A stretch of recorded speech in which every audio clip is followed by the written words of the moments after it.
The crystal chandeliers in the banquet hall glittered so brightly they almost hurt the eyes. I held a stemmed glass in my hand, standing at the edge of the crowd, watching Ethan Whitaker move among the guests with a drink in his hand, smiling with restrained elegance. Tonight, he wore a dark charcoal suit, the one I had personally accompanied him to have tailored last month.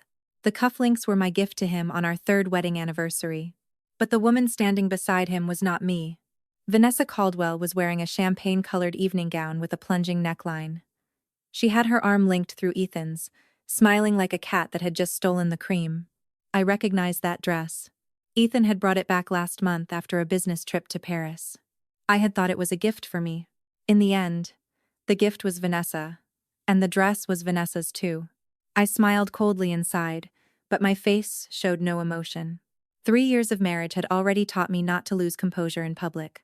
This banquet was the Whitaker Company's annual appreciation dinner. All the guests were highly prestigious business partners. Ethan's mother, Margaret Whitaker, had spent the entire month organizing everything, determined to turn this dinner into the biggest social event among New York's business elite. I still remembered her warning me over the phone 2 days ago, demanding that I not embarrass the Whitaker family. I really wanted to see who would be embarrassed tonight. Ethan, almost all the guests have arrived. Shouldn't we sit down? Vanessa's voice was sweet and syrupy.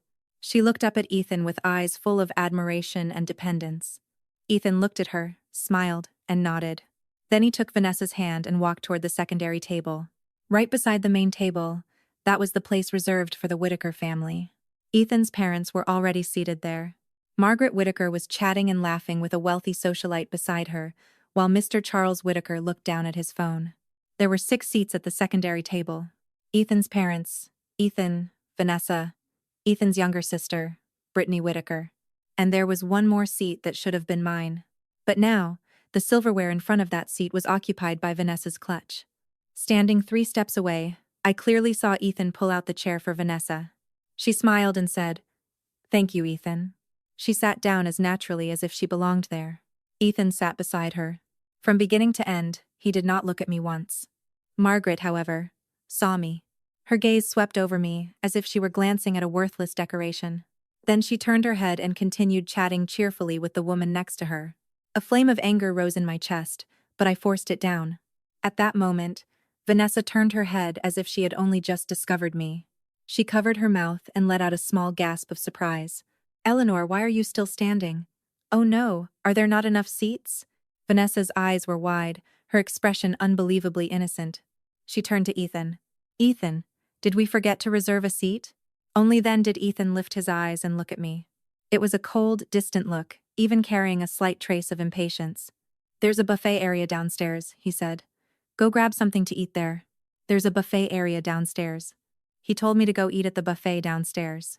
My husband, at his company's annual banquet, told his legal wife to go eat at the buffet downstairs because his secretary had taken her seat. I gripped the glass in my hand so tightly that my nails dug into my palm, causing a sharp tingling pain. At the nearby tables, some guests had already noticed the commotion and started whispering among themselves. I did not need to hear them to know what they were saying. "Isn't that Director Whitaker's wife? Why is the secretary sitting at the family table while the wife has no seat?" "Shh, keep your voice down." Margaret finally stood up and took 2 steps toward me. With a fake smile on her face, she lowered her voice and said to me, "Eleanor, many business friends are here today. Vanessa knows how to drink and how to talk. Sitting beside Ethan, she can help him entertain the guests. You don't know how to do any of that. Sitting here would only make you stare blankly into space. It's better for you to go downstairs and eat something. You'll be more comfortable there." She spoke as if she were thinking for my own good, but I saw the triumphant smile she could not hide after saying those words. During these 3 years, Margaret had never stopped mistreating me. From the first day I married Ethan, she despised my modest background and my so-called humble dowry, thinking I was not worthy of her son. More than once, she said to my face that if it had not been for Ethan's insistence, she would never have allowed me to enter the Whitaker family. I endured it for 3 years. I endured everything. But today, they did not even intend to leave me the last shred of dignity. Vanessa was still pretending to persuade me. "Oh, Eleanor, don't misunderstand. I'm really only sitting here because of work. Look, so many important clients came today. I have to help Ethan with the toasts, right? If you care that much, do you want me to give you the seat? She made a gesture as if she were about to stand, moving so slowly, it looked like slow motion. Even her eyes turned red, as if she were suffering the greatest injustice in the world. Ethan immediately pressed her hand down and made her sit. His voice sounded cold and hard. Your place is here. Then he lifted his eyes to me, his tone like someone dismissing an annoying employee. Eleanor, tonight is important. Be sensible and don't make trouble for me. Don't make trouble for me. I suddenly wanted to laugh. For these 3 years, I woke up every day at 6 in the morning to make breakfast for him. He had stomach problems, so I created recipes for oatmeal, soups, and warm broths.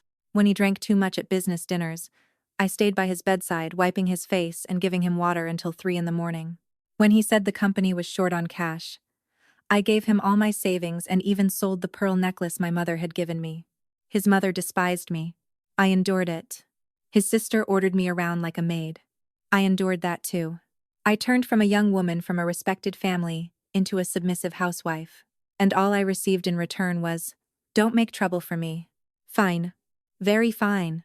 I loosened my grip on the glass. My knuckles were slightly white from the force I had used. I did not cry. I did not make a scene. I did not even look at him. Instead, I turned around. My high heels struck the marble floor, producing a clear sound. Everyone thought I was leaving quietly to go eat at the buffet downstairs. Behind me, Vanessa let out a soft little laugh. The sound was neither loud nor low.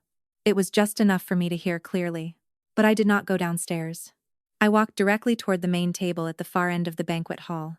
Only the most powerful figures in the business world were seated at that table. Any one of them represented companies 10 times larger than the Whittaker Company. And in the seat of honor, right in the center of the table, sat a man in his 50s. He had an authoritative expression and a calm, powerful aura. People surrounded him, offering flattering toasts. He held a teacup and drank his tea slowly, turning a deaf ear to their humble compliments. Under everyone's watchful eyes, I walked up to the main table. I pulled out the empty chair beside him and sat down gracefully. The noise throughout the banquet hall suddenly lowered. Margaret was the first to react. Her face instantly turned livid. She hurried over and hissed at me in a low voice. Eleanor Brooks, have you lost your mind? That is Chairman Montgomery's seat. Get up right now. Vanessa also came closer, pretending to be frightened. She tugged at Ethan's sleeve and whispered, Ethan, did Eleanor lose her mind from anger? That's Chairman Montgomery's seat. How dare she? Ethan walked toward me with a dark expression and reached out to pull my arm. Eleanor, get up right now. His hand had not yet touched me when I turned my head and looked at the authoritative man beside me. The corners of my mouth curved into a sweet, obedient smile. Dad, I'm back. That one word, Dad, sounded clear and ringing, like a stone thrown into a sleeping lake. The entire hall suddenly fell into a deathly silence. Ethan's hand froze in the air. He himself stood rooted to the ground as if struck by lightning. Margaret's mouth fell open. The wrinkles on her face froze, and her eyes bulged. Vanessa's smile petrified on her face, and the hand holding Ethan's arm loosened involuntarily. Richard Montgomery set down his teacup and turned his head to look at me. The authority and coldness he showed to strangers disappeared in an instant, replaced by paternal affection filled with concern. He raised his hand and stroked my hair. His voice contained a smile, but it could not hide a slight hoarseness. You stubborn girl, you finally decided to come home. My eyes suddenly turned red, but I held back. I did not cry. I turned my head to look at the group behind me, each person wearing a more different expression than the last. I smiled calmly and elegantly. Let me introduce you. I linked my arm through Richard Montgomery's. My voice was neither too loud nor too low, just enough for everyone around us to hear clearly. This is my father, Chairman of Montgomery Group, Richard Montgomery. After saying that, I lifted my gaze to Ethan. His face was as white as a sheet of paper. I smiled lightly at him. That smile was incredibly gentle. So gentle that it made his legs tremble. My husband. Haven't you always wanted to meet Chairman Montgomery? Now you have. The banquet hall was so silent that the clinking of glasses could be heard. Ethan's hand was still frozen in the air. The movement he had made to pull me had solidified into a ridiculous pose. His lips moved several times, as if he wanted to say something, but he could not utter a single word. I kept my arm linked with Richard Montgomery's and smiled with dignity. So, my husband, wasn't it your dream to partner with Montgomery Group? I tilted my head slightly, my tone light, as if I were commenting on the weather. My father is here. Don't you want to take this opportunity to offer him a toast? Ethan's Adam's apple moved up and down. Margaret's face had gone from livid to corpse pale. She looked at me, then at Richard Montgomery, her lips trembling. How is this possible? Margaret murmured, her voice as low as a mosquito's buzz. She clearly was what? Richard Montgomery spoke. He said only those 3 words. His voice was not loud. It could even be called peaceful. But the temperature in the entire hall seemed to drop 3 degrees. Suddenly, all the guests who had been whispering instantly fell silent. Even the waiters carrying trays of champagne stopped where they were. Richard Montgomery did not stand up. He did not even raise his eyes to look at Margaret. He simply held his teacup and used the lid to gently brush away the tea leaves floating on the surface. The sound of porcelain touching porcelain was clear and icy. Richard Montgomery's daughter suffered for 3 years in your family. He placed the teacup on the table and finally lifted his eyes. His gaze passed over Ethan and fixed on Margaret. Under that gaze, Margaret took half a step back. Chairman Montgomery, this is all a misunderstanding. All a misunderstanding. Charles Whitaker finally recovered from the shock and hurried over. His cheeks trembled from nervousness. We didn't know Eleanor was your daughter. If we had known, you would have treated her better? Richard Montgomery interrupted him. His tone carried a trace of sarcasm, his smile so cold it could freeze. My daughter needs you to know whose daughter she is before she deserves to be treated well. Charles's words stuck in his throat, and his face turned red. Looking at my father-in-law's embarrassed figure did not bring me much pleasure. I only found it ironic. For these 3 years, Charles had been an invisible person in the house. Whatever Margaret said, he obeyed. He never once defended me. I spent entire days in the kitchen preparing meals, and he ate without even lifting his eyes. When Margaret scolded me, he sat on the couch reading the newspaper as if he heard nothing. Now he knew how to panic. Vanessa was still standing beside Ethan, and the color had completely drained from her face. The hand she had used to hold Ethan's arm had already let go completely. She stood there, rooted to the floor, unable to move. Her lips moved as if she wanted to speak. I did not give her the chance. Miss Caldwell. I looked at her with a gentle smile. Just now, you said you were sitting beside my husband to help him entertain the guests, didn't you? Vanessa's face turned white, then red, then white again. Her lips trembled, and she squeezed out, Eleanor, please call me Mrs. Brooks.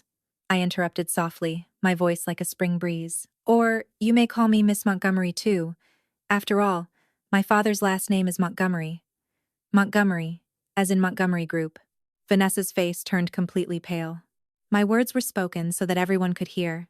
3 years ago, when I married Ethan, I used my mother's surname and called myself Eleanor Brooks. I deliberately hid my identity as the Montgomery family's heiress, to see whether Ethan truly loved me as a person, or whether he loved something else. After 3 years, the answer was obvious. He did not love me. He did not even love Vanessa. He only loved himself and the ladder that could help him climb higher in life. Margaret finally caught her breath. She took a deep breath and forced another smile onto her face. A smile so fake it made one's teeth ache. Eleanor, my dear daughter-in-law. She came closer and reached out to grab my hand. Look at you. How could you hide this from Mom for so many years? We are family. What can't be solved by talking? I leaned aside and avoided her hand. Mrs. Whitaker. I looked at her with a smile. Just now, when you told me to go eat at the buffet downstairs, you didn't say we were family. Margaret's hand froze in the air. A crack appeared in the smile on her face. Mom didn't know. Didn't know what? I tilted my head and looked at her. Didn't know who I was? Or didn't know that a wife should sit beside her husband? Margaret was speechless under my question. At that moment, Ethan, who had been silent all along, finally spoke. Eleanor. He took a step forward. His voice sounded hoarse and carried a complicated expression I had never seen before. Can we talk privately? I looked at him. This man with whom I had shared a bed for 3 years suddenly felt so strange to me for the first time. His brows were furrowed. There was panic deep in his eyes. But more than that, disbelief. He did not want to believe that the wife who had blindly obeyed him for 3 years was the heiress of Montgomery Group. He did not want to believe that the powerful backer he had sought all his life had been sleeping beside him. Ridiculous. Talk about what? I asked with a smile. About, Ethan gritted his teeth. About our matters. Our matters. I repeated, smiling. You mean the matter of you sitting at the family table with your secretary and telling me to go eat at the buffet downstairs? Ethan's expression changed. Eleanor, I didn't think it through just now. I apologize. But Vanessa really is only what? I interrupted him. Only your secretary? Only the person helping you entertain guests? Or only the person you wanted to take my place? Ethan opened his mouth but could not speak. Vanessa quickly spoke beside him. Eleanor, you misunderstood. Ethan and I really have nothing. I only… As she spoke, her eyes reddened again, wearing that expression of suffering the greatest injustice. That trick worked on Ethan. It did not work on me. Miss Caldwell. I turned to look at her, still smiling. Whether you have anything with him or not, I don't started. Right now, I only care about one thing. You took my seat, sat beside my husband, wore the dress he bought you, and used his supplementary credit card. How do you intend to pay all of that back? Vanessa still had a tear hanging from her eyelashes, and she froze. What dress? What supplementary credit card? She instinctively tried to deny it. The champagne dress you're wearing is a limited edition from the Chanel boutique on Avenue Montaigne in Paris. It cost $5,000. I looked her up and down. He bought it when he went there on a business trip last month. He went alone. I did not accompany him. When he came back, he told me he hadn't brought anything for me. Vanessa's face turned completely white. Ethan's pupils suddenly contracted. Eleanor, how do you know? How do I know? I smiled and turned toward him. I organize all your credit card statements every month. Did you think I didn't know how much money you spent on Vanessa? I simply couldn't be bothered to ask. Ethan's face alternated between green and white. His lips moved, and in the end, he only managed to say, You investigated me. Investigated you? I laughed as if I had heard the funniest joke in the world. Your statements arrive at the house. I simply opened them. Nothing more. What is it? You dared to spend the money but didn't dare let people know? The murmuring among the guests around us grew louder. Those members of the business elite, although they did not dare stare openly, had their ears fully alert. Who would not want to hear gossip about the heiress of Montgomery Group? At that moment, Richard Montgomery stood up. As soon as he stood, the noise in the hall immediately dropped again. Richard Montgomery was not a very tall man, but the aura of someone who had held power for many years made people instinctively feel smaller before him. Enough. He waved his hand casually. His tone was as mild as if he were talking about the weather. Eleanor, let's go home with Dad. Then he looked at Ethan with a heavy gaze. There was no anger. Not even displeasure. It was merely a distant look, as if he were looking at someone who had nothing to do with him. Director Whitaker, he said. Your banquet may continue. That Director Whitaker drained the last bit of blood from Ethan's face. Richard Montgomery no longer looked at him. He took my hand, and we walked toward the doors of the hall. I walked beside him, my heels striking the marble. Every step sounded clear and confident. When we passed Margaret, she suddenly stretched out her arm and grabbed my wrist. Eleanor. Her voice was choked with tears. You can't leave. You are the daughter-in-law of the Whitaker family. How can you leave with your father? I stopped and looked down at her hand. Her knuckles were white from the force she used. Her nails dug into my wrist, causing pain. Let go, I said. My voice was not loud, but Margaret released my hand as if she had been burned. I looked at her. This mother-in-law, who had treated me coldly for 3 years, now had red eyes and smeared makeup, looking utterly miserable. But in my heart, there was not the slightest ripple. Mrs. Whitaker, I smiled and said to her, Goodbye. Then, with my arm linked through Richard Montgomery's, I walked out of the banquet hall without looking back. Behind me, Margaret's crying voice rang out. What do we do now? What do we do now? Then, came Charles's exasperated voice. This is all your fault. If you hadn't mistreated our daughter-in-law every day, would things have reached this point? And you still blame me? It was your precious son who brought that secretary around like she was treasure. Now look at us. Mom, Dad, stop arguing. Finally, Ethan's voice sounded hoarse and exhausted. The door slowly closed behind me. Those noisy sounds were isolated in another world. The hallway was very quiet, and the soft carpet absorbed the sound of footsteps. With my arm holding Richard Montgomery's, My nose suddenly stung, and my eyes burned. I leaned my head against his shoulder and blinked hard, forcing the tears back.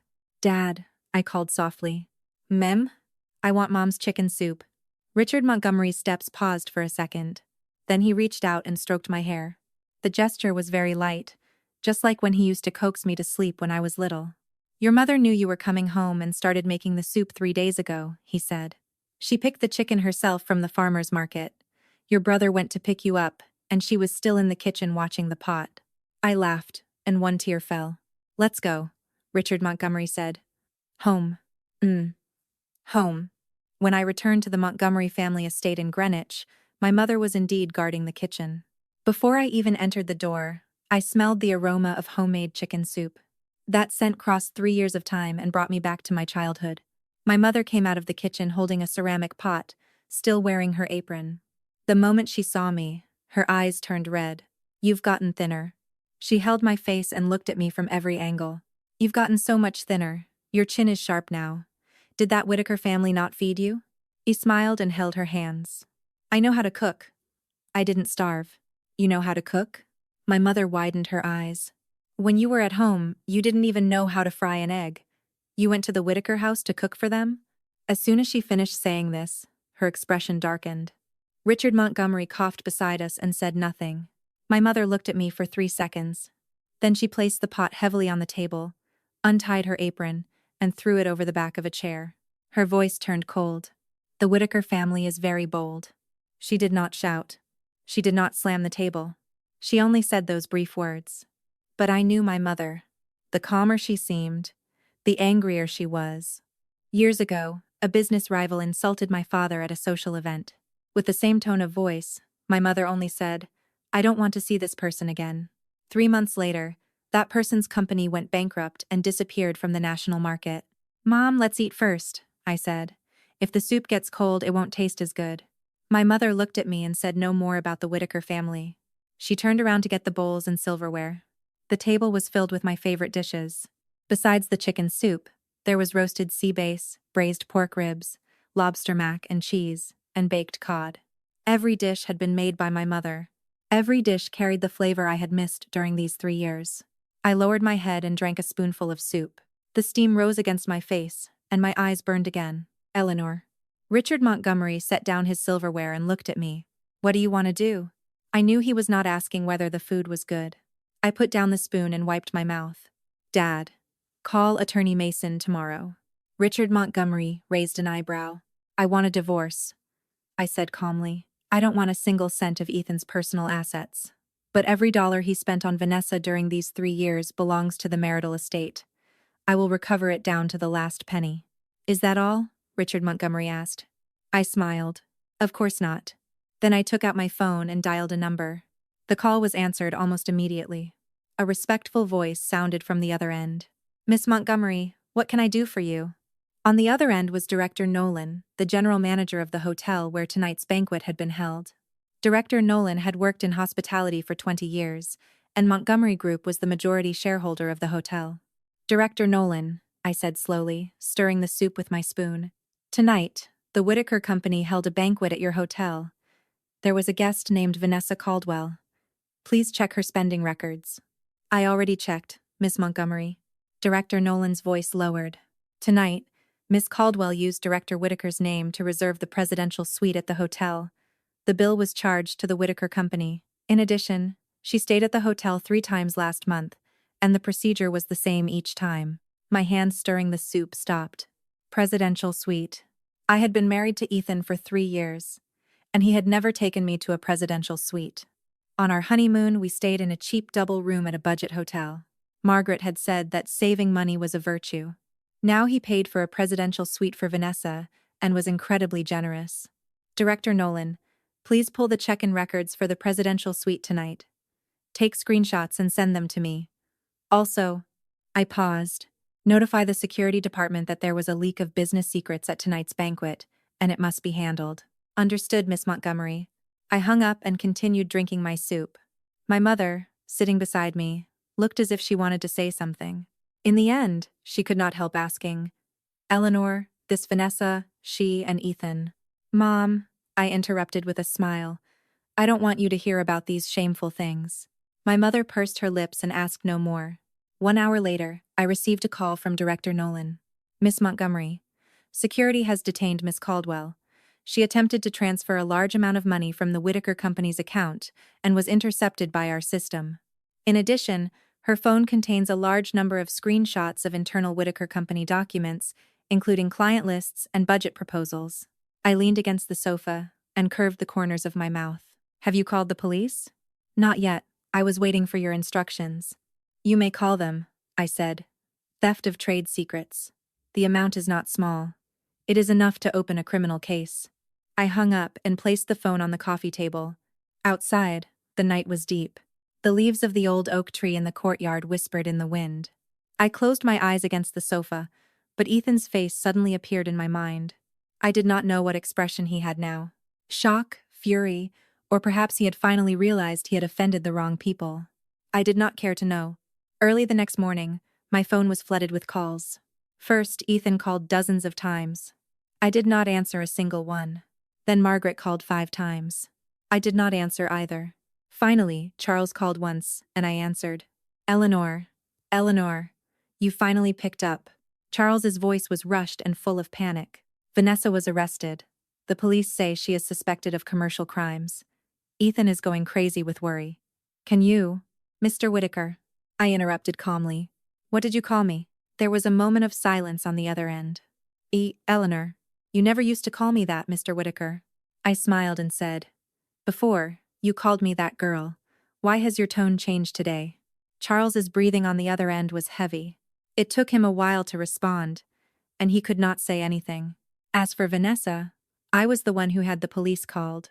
I adjusted myself into a more comfortable position, holding the phone between my shoulder and ear while pouring myself tea.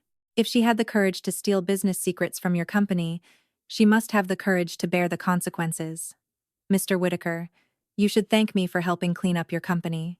But Ethan says those documents aren't major secrets. They're only ordinary client lists and ordinary budgets. I laughed. Mr. Whitaker, you were also in business. Do you really think client lists and proposals aren't trade secrets? Would you like me to have Montgomery Group's legal team explain it to you? Charles fell completely silent. I took a sip of tea. It was a rare green tea my mother had specially prepared for me. The sweet taste lingered in my mouth. There is one more thing. I set down the teacup. The presidential suite Vanessa reserved yesterday at the hotel was billed to your company. That is misappropriation of company funds. I have already had the invoice printed. When we handle the divorce, it will serve as evidence. Divorce? Charles's voice suddenly rose. Eleanor, you're going to divorce Ethan? What did you think? I answered with another question. Did you really think I would return to your house? Return to keep cooking for you, washing your wife's clothes, and cleaning up the mess your son made with other women? There was silence on the other end for a long time. Then Charles said, Eleanor, these 3 years, our family did not treat you well. His voice suddenly sounded 10 years older. I felt nothing. A late apology is like yesterday's tea, bitter and without flavor. Mr. Whitaker, please pass a message to Ethan, I said. Tell him to prepare the divorce agreement. Tomorrow, I will send someone to pick it up. Also, tell him not to go to the company. This morning, Montgomery Group already began the acquisition process for the Whitaker Company. What? The Whitaker Company's largest clients are all suppliers of Montgomery Group, I said calmly. Ethan thought he won those clients through his own ability over the years. In reality, it was all arranged by my brother behind the scenes. My brother said that since I do not intend to remain in the Whitaker family, those clients have no reason to continue working with you. Charles fell into total silence. The call disconnected. I did not know whether he hung up or the signal failed. I put down the phone, stood up, and walked to the window. The leaves in the courtyard were half yellow. The autumn sun passed through the branches and painted the ground gold. My mother was watering hydrangeas in the garden, humming an old jazz tune off key. My father sat in a wicker chair reading the newspaper. From time to time, he lifted his eyes to look at my mother. That gaze was so gentle it was hard to believe he was a shark in the business world. I suddenly remembered a night 3 years ago, shortly after Ethan and I had married. He took me to a friend's wedding. Someone asked Ethan what his wife did. He hesitated and said I stayed home to take care of household matters. That tone sounded as if he had hired a maid. At the time, my heart tightened, but I said nothing. I thought that as long as he was good to me, other people's opinions did not matter. But now I knew. Even his goodness toward me had been half-hearted. As I was thinking, my phone rang again. This time, it was a message from Ethan. Only one line. "Eleanor, can we meet once, please?" I looked at the message and suddenly felt an indescribable disgust. In 3 years, he had never used the word, please. But now he was begging me.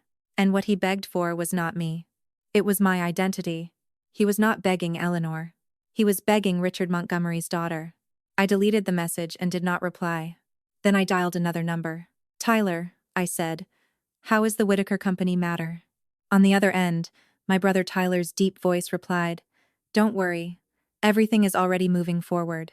Their cash flow was already tight. Yesterday, their 3 largest clients canceled orders at the same time. Today, the banks also started cutting credit. At most, within 1 month, the company will have to file for bankruptcy." "1 month is too long," I said. "2 weeks.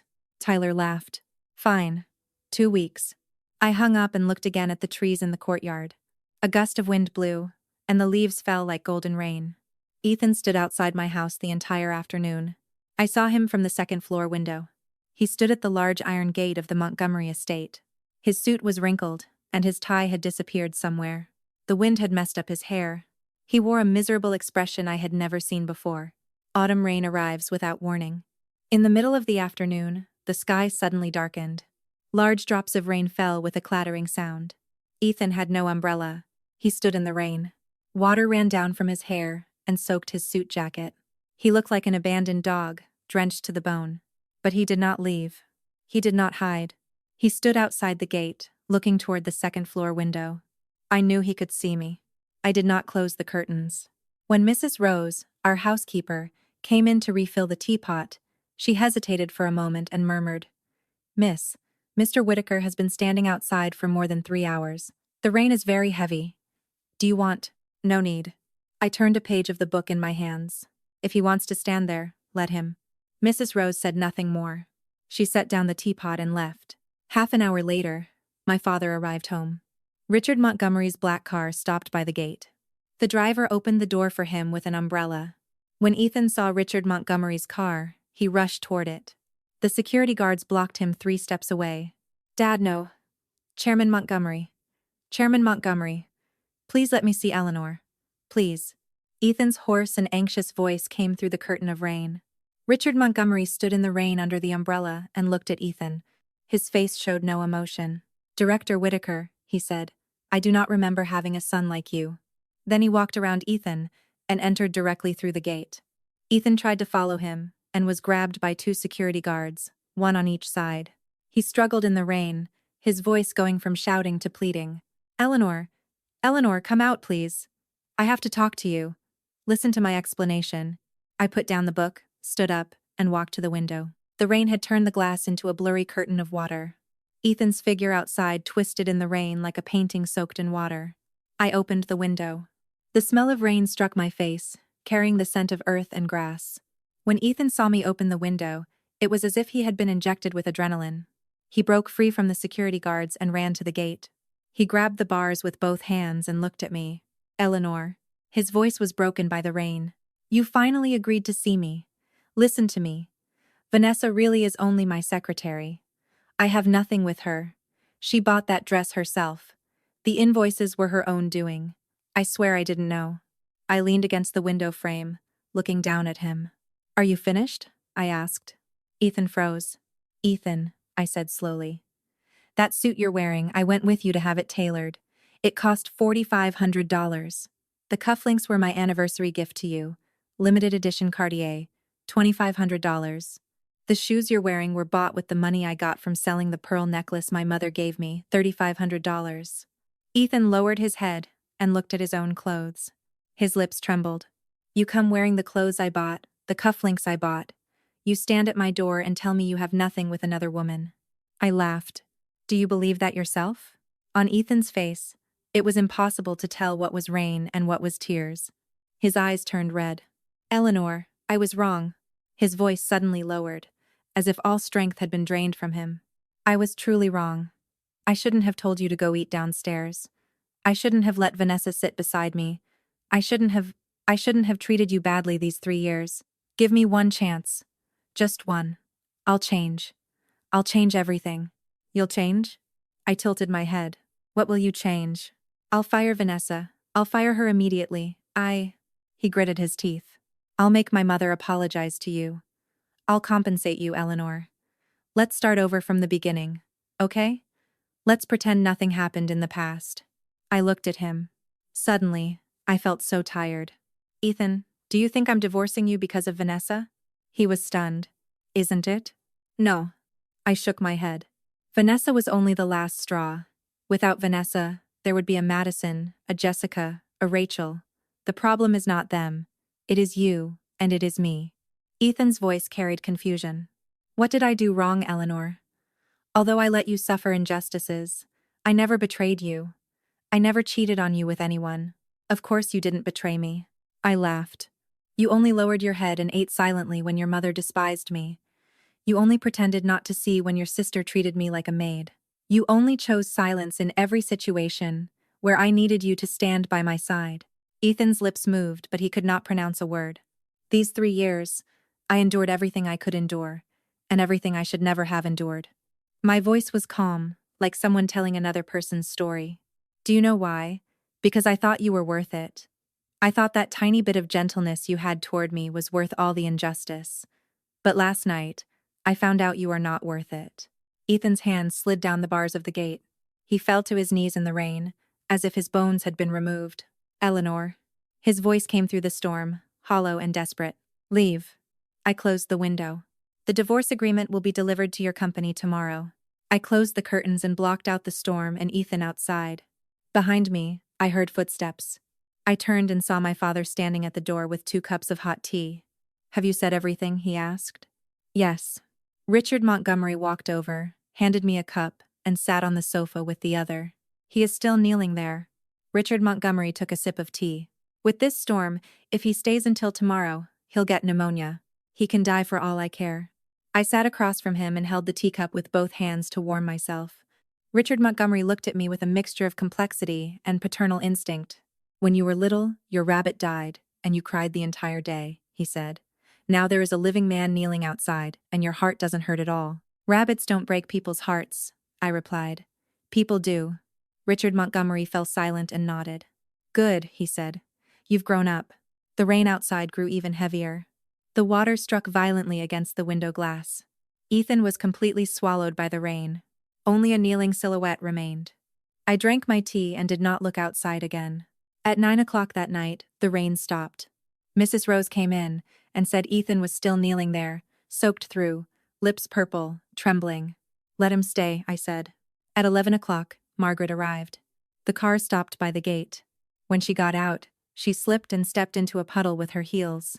Ignoring the mud on her dress, she threw herself at Ethan, crying and shouting for him to get up. My son, get up. Come home with Mom. What is so special about Eleanor? Just because her father has money? We Whitakers will not lower ourselves. Ethan pushed her away. His voice was barely audible. Mom, go away. I won't. Why are you kneeling here? She is only angry. She doesn't have to make you kneel here all day.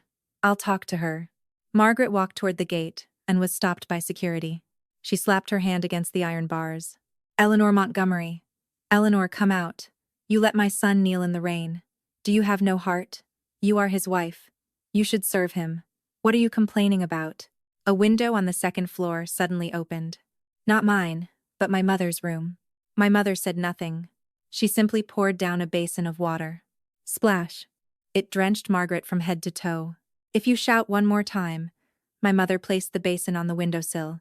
The next basin will not be clean water. Margaret was so stunned that she did not move. Water dripped from her hair. She opened her mouth. But when she saw my mother's gaze, she did not dare make a sound.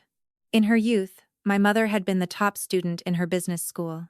Later she married my father and stayed behind the scenes. But that did not mean she was someone people could step on. Many of Montgomery Group's rivals had been dealt with by her behind the scenes. An amateur like Margaret was not even an aunt to her. The rain had stopped, and the water had already been poured. My mother wiped her hands. Your son is kneeling because he wants to. If you want, you may kneel too. But I'll warn you now, this street is also Montgomery property. If you stay until morning, I'll have management charge you a toll. Margaret's face shifted between pale and green. It took her a while to react, and in the end, she said nothing. She tried to pull Ethan up by the arm. Ethan did not move a millimeter. Mom. His scraped voice was barely heard. Go away, go. He lowered his head. I'm begging you. Margaret's eyes turned red. She looked at her son in the rain, her expression changing from anger to pity, then to despair. She let him go and staggered back to the car. The vehicle drove away, and its lights disappeared into the night. Ethan remained there alone in the damp night. The moonlight stretched his shadow. I closed the curtain and went to the bathroom. Hot water flowed over my body, and steam blurred the room. I closed my eyes and involuntarily remembered that summer 3 years ago. I had just graduated and started working at the reception desk of the Whitaker Company. Ethan was the deputy director. Every day, he passed by the reception desk and said good morning. Sometimes he brought coffee, sometimes dinner if I stayed late. He pursued me for 3 months. He said I was the best girl in the world. On our wedding day, he swore he would treat me well for the rest of my life. At that time, I believed him. I turned off the water, dried myself, put on pajamas, and walked out of the bathroom. The phone beside the bed lit up. A message from Ethan. Eleanor, I'm sorry. I'll stay at your door until you decide to see me. I deleted the message, turned off the light, and lay down.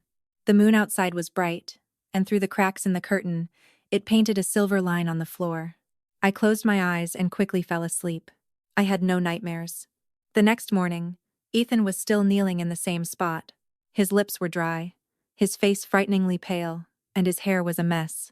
His suit was wrinkled and soaked with morning dew. He was trembling, and his mouth was purplish. I looked at him from the window, and then went downstairs. Mrs. Rose was preparing breakfast. When she saw me, she secretly glanced outside. Mr. Whitaker, pack me a breakfast box, and then call the lawyer to come to the house. Mrs. Rose hesitated and nodded. I opened the front door, and the sunlight pierced my eyes. The air still carried the dampness of the night. Hearing the door open, Ethan abruptly raised his head, and his eyes lit up. Eleanor. His voice scraped against something dry. I walked to the gate. The cold, wet night had destroyed him. He looked like a dog no one wanted. Come in, I said, eat something, and then sign the agreement. Ethan's eyes immediately filled with tears. He tried to stand, but because he had knelt for too long, his legs trembled. He tried twice and failed. With the help of the security guards, he was practically dragged into the living room. He sat on the sofa, and moisture poured from him, staining the leather seat. I pushed the document toward him. Divorce agreement, I said. Sign it, and we're done. Ethan did not look at the document. He looked at me. His eyes were red like a rabbit's. His lips trembled. Eleanor, is there really no way to fix things? No. I'll change. His voice shook. I really will change. I'll do anything you want. I'll make my mother apologize to you. Vanessa will leave New York forever. And can you let me try to pursue you again, please? I leaned back against the sofa and looked at him. Ethan's eyes were full of red veins, with deep dark circles beneath them. He looked as if he had aged 10 years. He gripped his knee so tightly his knuckles turned white. I admit that for a few brief seconds, I felt a little emotional weakness. After all, I had loved this man for 3 years. But that faint pity vanished completely with his next words. Eleanor, he gritted his teeth. If you really want the divorce, then what about the Whitaker Company? I laughed.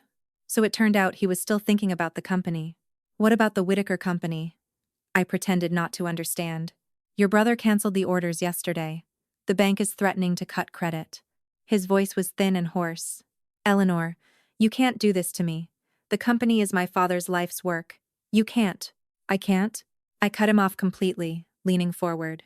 Ethan, when you sent me downstairs to eat at the buffet, when your mother treated me worse than a dog, when your sister forced me to wash her clothes, did any of you ever think there were things you could not do? Ethan's face lost all color. You know very well how your family treated me. I straightened.